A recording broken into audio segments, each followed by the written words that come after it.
Hi, so today I'm going to be talking about Into the Water by Paula Hawkins. I'm pretty sure everybody knows who Paula Hawkins is, but for people who don't know, she is the author who gave a huge hit called The Girl on the Train, the one that was even turned into a movie.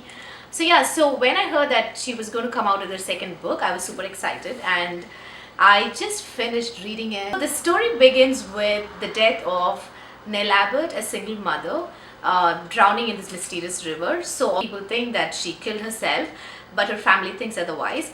So Nell Abbott's death kind of brings the entire village together, and all 2 months prior to her death, there had been a death of a teenager in the same river by drowning. But, it kind of builds up, and also you later find out that Nell Abbott was also doing some research on the river, which apparently had seen a lot more deaths in the past 200-300 years. So amidst this mystery comes this entire town, and so you have a lot of characters coming into play. So I'll talk about what I really liked about the book. So first, going into the first chapter, Paula Hawkins makes it very clear that this is not the girl on the train. So she forces the reader to kind of put the girl on the train away and concentrate on this book, which is a very good thing for an author, because once you have had a huge hit like The Girl on the Train, people would go in expecting everything that she writes to be like The Girl on the Train. So I really like that she kind of completely changed the tone of this book and forced the reader to get away from The Girl on the Train. So whereas The Girl on the Train was set in London and the suburbs of London, this book is set in a little village in England. And the second thing that I really liked about the book is the mystery, obviously, but it keeps you going, which is what a good book is supposed to be. As in, there were times when I kind of was a little confused because of the number of characters. I will talk about it under the what I didn't like section. But even with all the confusion, I did not want to put the book away. I had to finish the book and I had to know what the mystery is all about. So which is an amazing thing about a book. And the third thing that I really loved about the book is the writing style. So The Girl on the Train was a little bit different in the sense the writing style was a little bit of like a chick lit kind of thing. Not putting down chick lit, but it was kind of like a breezy, easy breezy language. Whereas Into the Water is more dark and mysterious, and it kind of adds to the character of the book, and it's more like a screenplay of a movie. Yeah, it's that good. I love the writing style.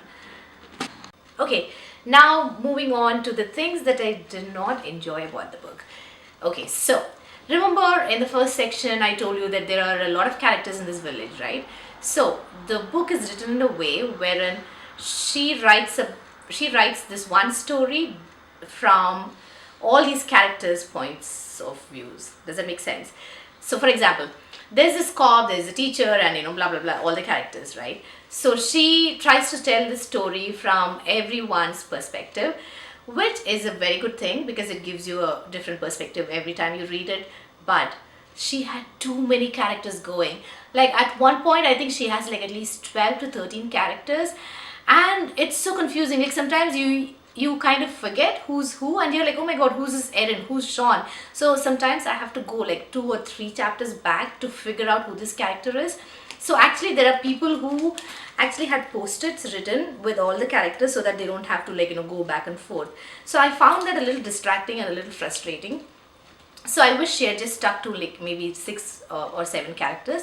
Yeah, but that's just me, maybe you guys are good at remembering names. So and the second thing that I kind of did not enjoy was that, again, I think it is my fault because I went into thinking it would be like another Girl on the Train. Ugh, I should not have done that. So yeah, so I was going into the book thinking it would be like a psychological thriller, but it's not. It's more of a whodunit.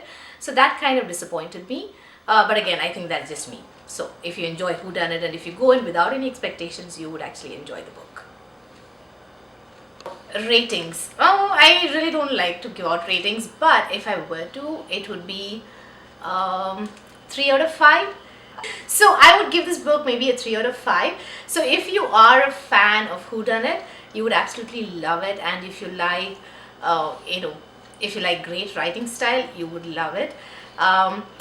I enjoyed it. I'm not saying I did not enjoy it. I enjoyed it, but it's just one of those books that I would not buy for my collection, and one of those books that I would not go back 2 or 3 years from now, to reread it.